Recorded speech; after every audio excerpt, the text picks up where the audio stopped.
В Алтайском районе откроют филиалы 2 техникумов. На базе Белоярской школы планируют обучать по самым востребованным профессиям. Это средний медперсонал и специалисты для строительной отрасли. Свои ресурсы готовы предоставить Черногорский горно-спасательный техникум и Хакасский многопрофильный. Причем Алтайский район выбран не случайно. Сегодня он единственный во всей республике, где нет ни одного учреждения среднего профессионального образования.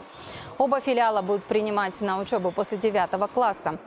Занятия организуют в здании бывшего ПУ-20. Отметим, самым острым для Алтайского района является дефицит кадров в медицине. Недавно здесь открылась новая больница, но штат до сих пор не укомплектован.